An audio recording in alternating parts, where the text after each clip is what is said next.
Iron Man, command system on. Fusion labs online. Graviton repulsor charged. Iron Man armor combat ready.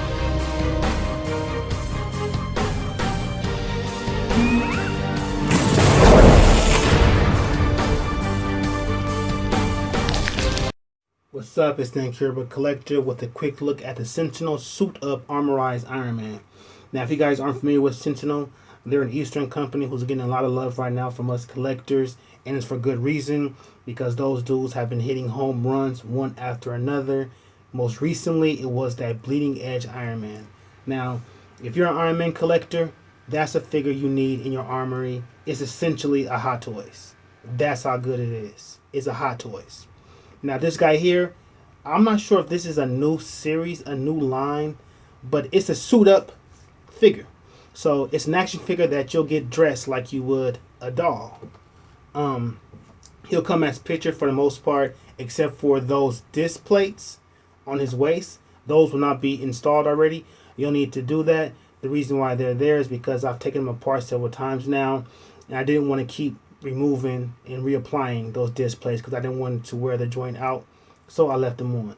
Aside from that, he'll come exactly as pictured in his undersheath armor, his underwear pretty much. So what you'll be doing is you'll be adding the outer layer, the outer armor to the under armor, and you'll be building a complete suit of armor. It's pretty cool. It's actually a cool concept. Tony looks pretty lame to stand there in his underwear, but obviously no one's going to be displaying him that way, so no big deal.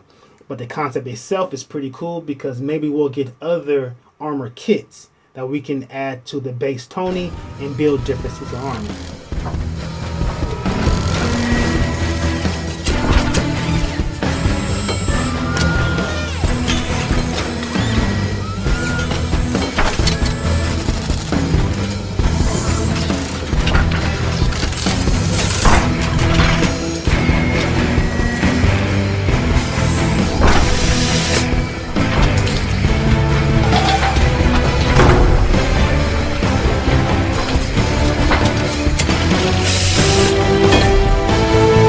This is what you'll have once you're done.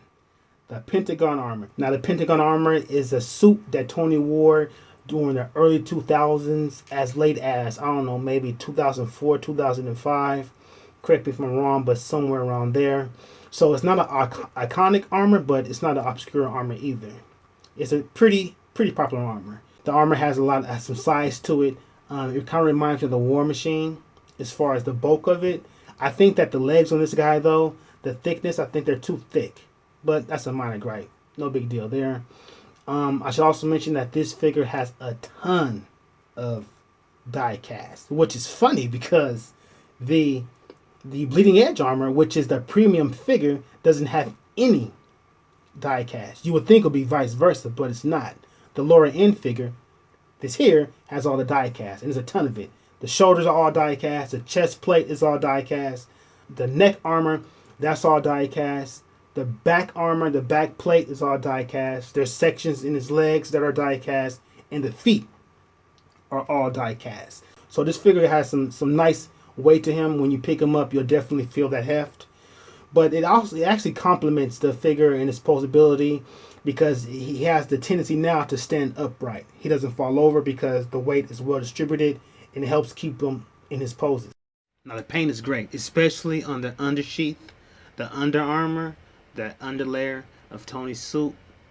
It's this gold flake, like a gold candy paint. It's very vibrant. It's really shiny and glossy. It looks really cool.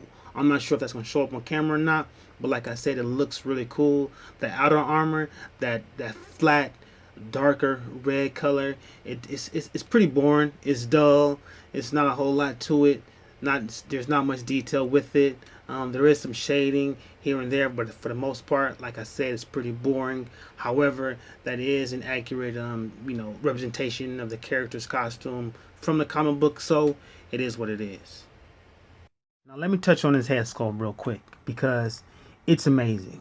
Now, believe me when I tell you that this right here represents the definitive Tony Stark head in a 1/12 scale. I know we got a bunch of Stark's heads already.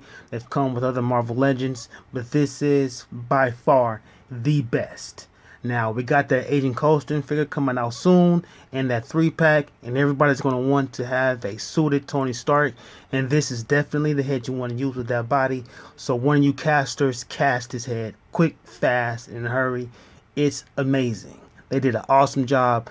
I'm not sure what references they used for this, but it doesn't really matter because it looks a lot like the Tony from the comics. They did a great job. That's all I can say. The head sculpt alone, to me, is almost reason enough to buy this figure. It's really that good. You may feel differently. I'm sure some will, but to me, it's just perfect. I'm finally happy to have a Tony Stark that looks like Tony Stark. From all the comics I've read over the years, it's nice to finally have something that's really reflective of that character. And what we have right here is definitely that. And really quick, let me mention the eye gimmick. Now, that's a little feature that we've seen with Rebel Tech. We've also seen it with Figma, where the eyeballs themselves can be adjusted to look in different directions. There's a little knob inside the head, behind the eyeball, that you can move around with this little tool. And you can have those eyeballs, look at different angles.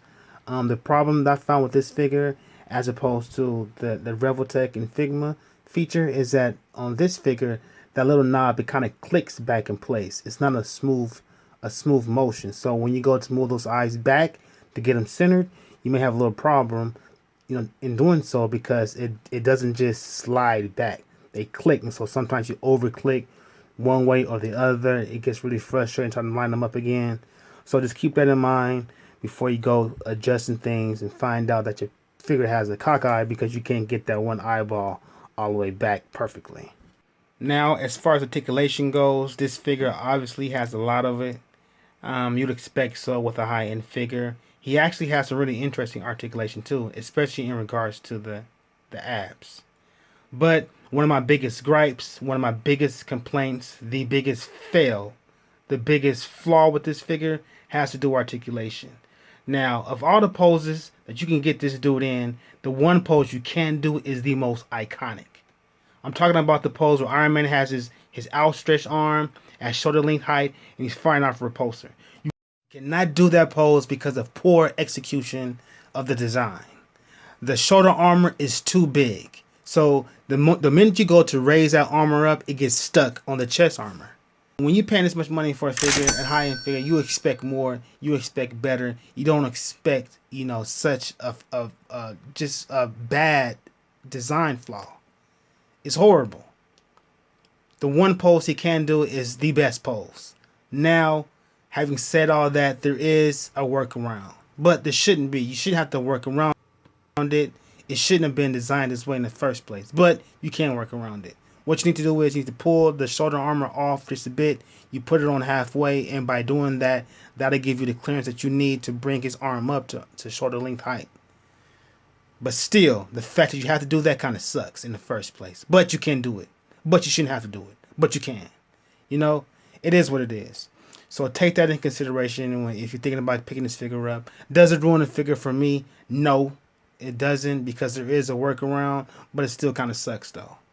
So it definitely, drops the overall score in my mind. But, it is what it is. But I definitely want to make you aware of that. Now, having said all that, after ranting and raving about the unacceptable, unforgivable implementation of the Arctic with regards to the shoulder, would I still recommend this figure? And the answer is yes. Especially if you're an Iron Man collector. This figure here, it's a unique figure. The process of armoring up Tony Stark is not a gimmick. It's actually a feature, like I mentioned before. I can see that really taking off and down the line in the future. Sentinel providing other armor kits. So it's a unique figure. It's one you want to own. Yes, there's some serious problems with it. There is some legitimate complaints, but there is a workaround. So it takes the edge off of those complaints. But it's something that you should definitely be aware of and think about that if you want to deal with that going into buying this figure. So yeah, I would recommend it. Even if you're just a collector of cool toys, this is a figure you want.